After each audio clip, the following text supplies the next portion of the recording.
जैनों के सबसे बड़े तीर्थ क्षेत्र समेत शिखर जी में इन दिनों असामाजिक तत्वों का बोलबाला है और यहाँ पर लगातार इनको लेकर समाज के लोगों में रोष भी है। लेकिन अब तक सरकार ने भी जैन समाज की बात नहीं सुनी है, जिसको लेकर आंदोलन भी किए जा रहे हैं। हमारे संवाददाता अभिनंदन जैन नंदू जब शिखर जी यात्रा पर पहुंचे तो उन्होंने खुद अपने कैमरे में इसको रिकॉर्ड किया। उन्होंने देखा कि 24 दिसंबर यानी रविवार को किस तरह से स्कूली बच्चे भगवान पार्शनाथ के मंदिर में शोर मचा रहे हैं। जब कुछ जैनों ने इसका विरोध किया, उसके बाद भी यहाँ के स्टाफ ने इनकी कोई बात नहीं मानी और यहाँ पर मौजूद लोग भी उन बच्चों को नहीं मना कर पाए। स्कूली बच्चे बैग लेकर पिकनिक मनाने यहाँ आते हैं और मोबाइल से सेल्फी फोटो खींचते हैं। सचिन जैन ने एडवोकेट से खास बातचीत की, जहाँ गिरनार तीर्थ पर लोगों ने कब्जा किया है। ऐसा शिखर जी तीर्थ क्षेत्र पर ना होने दें, सभी भाइयों को इसको लेकर जब विरोध करना चाहिए। हमारे संवाददाता इस अभिनंदन जैन नंदू की शिखर जी से एक खास खबर। आपका नाम क्या है? जय जैन। मेरा नाम सचिन जैन एडवोकेट। अच्छा, आपने शिखर जी में क्या देखा, क्या बीती देखी है? मैं बताना चाहूँगा कि मैंने 24 दिसंबर की रात को वंदना शुरू करी, जब लगभग 3 बजे के आसपास। तो उस समय का जो माहौल था वो जैसे आज तक हमें मिला है पिछले 7-8 साल से, जब से हम आने हैं शिखर जी, वैसा ही था। हमारे साथ छोटे बच्चे, बूढ़े, डोली वाले भाई और सारे जने जैसे चढ़ते थे जैन यात्री, सब वैसे ही चल रहे थे। पर हमने इस बार एक अलग चीज़ देखी। यहाँ हमें जानने को मिला कि जो डोली के रेट हुआ करते थे, पैसे हुआ करते थे, वो अमूमन तौर से बहुत ज़्यादा थे। जैसे कि हम इस बारी अगस्त में भी आए थे, उस समय हमने अपने परिवार के कुछ सदस्य जो डोली ज़रूरत होती है वंदना के लिए कर नहीं पाते पैरों के कारण, तो उस टाइम का जो रेट था और आज का जो रेट है उसके अंदर 3 गुना का इजाफा हुआ है। और वो सब मंदिर कमेटी द्वारा और बाकी जगहों से पता करा तो ये पता चल रहा है कि किसी कारण से कोई शर्तें ना मंजूर होने से यहाँ के लोकल ट्राइब्स का तो वो चीज़ में बढ़ावा है, जिससे मंदिर कमेटी भी उस चीज़ को अभी कंट्रोल नहीं कर पा रही है। पर पूरी उनसे आशा है कि समय आने पर सारी चीज़ें अच्छी होगी। और फिर उसके बाद हम बताना चाहेंगे, जब हम वंदना के लिए चढ़े तो ऊपर वेदियों पे जब हम टॉप पे जाके दर्शन कर रहे थे, तब तक तो जैसे आज तक हमें मिला माहौल सब कुछ अच्छा था, अच्छे से भक्ति भाव से सारी चीज़ें होती रही। पर एक चीज़ हमारे लिए बहुत चिंतनीय थी। जब हम जल मंदिर से गौतम गंदर की टॉप पे पहुँचे तो हमने वहाँ पर जैन भाइयों के साथ साथ और अन्य दर्शनों के अनुयायियों को देखा जो कि जैन नहीं थे। उनकी वेशभूषा, ढंग, तरीके, चाल चलन और भी चीज़ों से पता चल रहा था। हमें ऐसे तो किसी के साथ भेदभाव नहीं करना चाहिए हमारा, क्योंकि जैन धर्म सिर्फ जैनियों के लिए नहीं, जीव मात्र के लिए है। पर यह धर्म हमें ये भी सिखाता है कि जिन शासन में रह के जो आदमी अनुशासन में रहे, वही जिन शासन को आगे बढ़ा सकता है। तो जैन भाई हमारे वही हैं जो जिन शासन को आगे बढ़ा सके।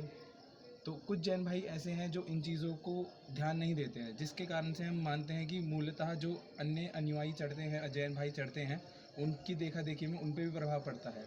अब जैसे हमने जिन अजैन भाइयों को देखा, वो हाथ में स्पीकर लेकर और अलग तरीके की हरकतें करना, नाचना, कूदना, जूते चप्पलों में चढ़ना, अभद्र टिप्पणियाँ करना, जैनियों के प्रति भी अजैनियों के प्रति भी, चीज़ों के बारे में ना पता होना, और भी कई ऐसी चीज़ें जो सुनने के लिए कष्टदायी है किसी भी धर्म साथी को जो धर्म में ज़्यादा लीन रहते हैं। और उसके बाद हम एक चीज़ कहना चाहेंगे, ये सारी चीज़ों का तोड़ एक ही है कि आप जैसे गुरुद्वारा जाते हैं, वहाँ पर आप उनके तरीके का डेकोरम मेंटेन करते हैं। जैसे कि आप जाएंगे तो आपको हमेशा सर ढकना होगा। ये चीज़ हम नहीं कहेंगे कि जैन धर्म में नहीं, जैन धर्म में भी ये चीज़ आती है। हमारे शास्त्रों में बताया गया है कि हमें सर ढक के ही वंदना करनी चाहिए। बट समय के अनुसार लोग आजकल अपने हिसाब से धर्म को चलाना सीख गए हैं, जो कि बहुत गलत है। लोगों को भी सर ढक के वंदना करनी चाहिए। पर कोई बात नहीं, जैसा चल रहा है लोगों की जैसी भावना। तो और जैसे आप गुरुद्वारे जाएंगे, वहाँ पे उस चीज़ का डेकोरम मेंटेन होगा। आप मस्जिद जाएंगे, आप वहाँ जाके देखिएगा उनके जो तौर तरीके लोग उनको अपनाते हैं। चर्च में शांत रहना होता है, कैंडल लेके जाते हैं, शूज़ पहनना, ये सब वहाँ पे अलग कल्चर है हर जगह का। अब हमारा सेक्युलर इंडिया, यहाँ पे बहुत सारी चीज़ें होती हैं अलग अलग प्रकार के धर्म अनुयायियों की। तो ऐसे ही हम भी चाहते हैं कि कोई और अनुयायी हमारे यहाँ आए, धर्म प्रभावना होती है। हमें इस चीज़ को जानकर अच्छा लगता है कि खाली जैन ही नहीं, अजैन व्यक्ति भी हमारे दर्शन को जानना चाहते हैं, उत्सुक है, देख के खुश होते हैं। हमारा इतना बड़ा शाश्वत तीर्थ क्षेत्र जो कि हमारे 20 तीर्थंकरों की मोक्ष भूमि है, ये हमारे लिए ही बहुत बड़ा गर्व की बात है कि हमारे भारत देश में, झारखंड की नगरी में है। तो अगर बाकी लोग, चाहे वो किसी भी संप्रदाय से हो, किसी भी धर्म जाति के हो, हमें उससे मतलब नहीं, पर वो आए और उस तरीके से आए जिस तरीके से हम उन चीज़ को मानते हैं। हालांकि हर किसी के सेंटीमेंट रिलीजन को लेके सेम नहीं हो सकते, बट हम उनसे इतनी अपेक्षा ज़रूर रखते हैं कि जब वो यात्रा करें, वंदना करें या फिर अपने मौज मस्ती के लिए भी आए, जो कि करना बहुत गलत है, पर वो उस तरीके से है, उस ज़रिए से है जिस तरीके से हम बाकी धर्म की जगहों पे जाते हैं। हालांकि हमारा भी ये मानना है कि जैन भाई अगर अपने जो बताए गए मार्ग, महावीर के बताए गए मार्ग, वंदना करने के मार्ग को अपनाएं तो बाकी लोगों में भी ये देख के प्रभाव पड़ेगा। अगर वो खुद ही जैनियों को गलत चीज़ करते देखेंगे, जूते चप्पलों में चढ़ता देखेंगे, भद्द टिप्पणियाँ करना, नाचना कूदना, पिकनिक स्पॉट समझ के शिखर जी को जाना सीखेंगे, तो अन्य धर्मावलंबी जितने भी आएंगे उनके लिए भी ये चीज़ आसान है। कुछ हम कहेंगे नहीं कि वो गलत कर रहे हैं इस चीज़ में। पर अगर हमारे जैन अनुयायी अच्छा करे और वो गलत करे, फिर हमें इसके लिए सोचने की बात ज़रूर है। और अभी भी हमारा ये दृष्टिकोण है कि लोगों को सोचना चाहिए इस चीज़ को लेके कि जो माहौल हमने देखा पारसनाथ की टोक पे, वो बहुत ज़्यादा कष्टदायी था, दर्दनीय था। हमें देख के ऐसा फील हो रहा था हम एक निगोद का ही जीव है। हमारा हाथ पैर कान नाक सब बंद है। हम करने की क्षमता बहुत रख सकते हैं, हम भी भगवान आत्मा बन सकते हैं, पर बन नहीं पा रहे। ऐसे ही हम पारसनाथ टोक पे जाके महसूस कर रहे थे हम इस चीज़ को रोक सकते हैं, अपने सम्य शिखर को बचा सकते हैं, पर चाह कर भी कुछ नहीं कर पा रहे थे। हम और हमारे साथ अन्य भाई और हमारी बहनें माताएं सब जीव चाहता था कि हम कुछ ना कुछ हमारे तीर्थ क्षेत्र के लिए करें, पर वहाँ हम कुछ नहीं कर पा रहे। कम से कम हमें जो सुनने को मिला है, संडे का दिन था जब हम ऊपर पार्श्वनाथ की टॉप पे पहुँचे लगभग 10-11 बजे के आसपास। अमूमन 40 से 50,000 अजैन यात्री वहाँ थे, जिसमें से हम टोटल डेटा अगर कहें तो 5 से 8% जैनी व्यक्ति और 90 से 92% अजैन व्यक्ति, जिसके अंदर अजैन व्यक्ति के कारण जैन व्यक्तियों को पार्श्वनाथ टॉप पे दर्शन करने के लिए बहुत तकलीफ़ों का सामना करना पड़ा। कुछ बातें भी हुई हैं ऊपर, और हम सुनने में तो ये भी आया, हम इसके ऊपर ज़्यादा जोर नहीं डालेंगे क्योंकि ये सुनी सुनाई बातें हैं, हम इस पर भरोसा नहीं करते। पर कहते हैं कि वहाँ पे कुछ लाठी वगैरह से भी किसी के साथ कुछ चोट पहुँची है।